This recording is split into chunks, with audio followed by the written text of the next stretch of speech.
पावसामुळे विक्रोळीमध्ये संरक्षक भिंत कोसळली। विक्रोळीच्या सनसिटी कॉम्प्लेक्स परिसरातली घटना। संरक्षक भिंत कोसळल्यानं अनेक वाहनांचं नुकसान।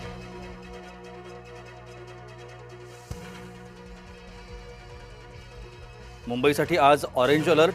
विजांच्या कडकडाटासह मुसळधार पावसाचा इशारा। नागरिकांना काळजी घेण्याचं आवाहन।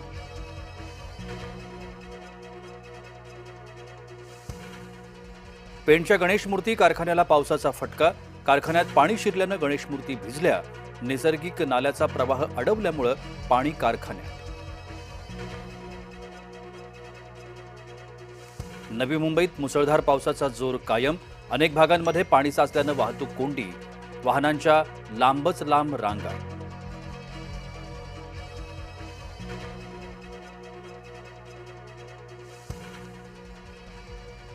अकोल्यात विजांच्या कडकडाटासह जोरदार पाऊस। अकोला शहरासह सर्वच तालुक्यात पावसाची दमदार हजेरी। नागरिकांची उडाली तारांबळ। मुंबईच्या धावत्या लोकलमध्ये तरुणाला चाकून भोसकलं। लोकलचा दरवाजा बंद करण्यावरून 2 प्रवाशांमध्ये वाद। पश्चिम रेल्वेच्या अंधेरी बोरिवली स्थानकादरम्यानची घटना। मयंक लोहार समृद्ध प्रवाशाचं नाव। नाशिकच्या सिन्नर बस स्थानकात परिसरात मद्यधुंद तरुणाचा धिंगाणा। सिटी लिंक बस चालकाला थेट उगारला कोयता। बसच्या खिडकीवर तरुणानं मारला कोयता। कारवाईची मागणी।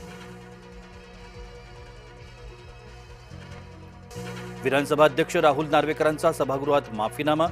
आशाताईंच्या निधनाचा शोक प्रस्ताव वाचताना चूक घडल्याची कबुली। प्रिंट अस्पष्ट होती, फॉन्ट लहान होता। नार्वेकरांचं स्पष्टीकरण।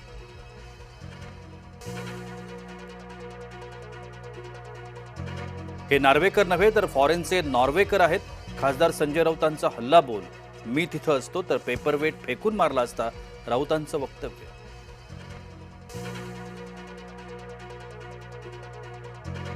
राहुल नार्वेकरांच्या भाषणावरून राजकारण करू नये। मंत्री उदय सामंतांकडून नार्वेकरांची पाठराखण। राहुल नार्वेकर यांच्या विरोधात सोलापुरात आंदोलन। मनसेनं नार्वेकरांना मराठी शुद्ध लेखनाची पुस्तकं पाठवली।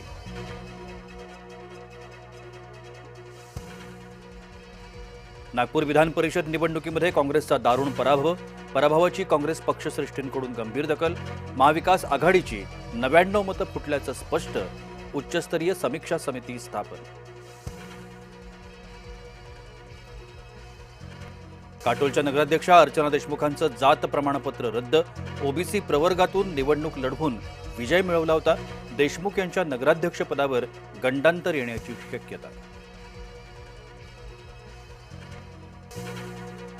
महाराष्ट्राचा महा AI उपक्रम देशात ठरणार अभिनव।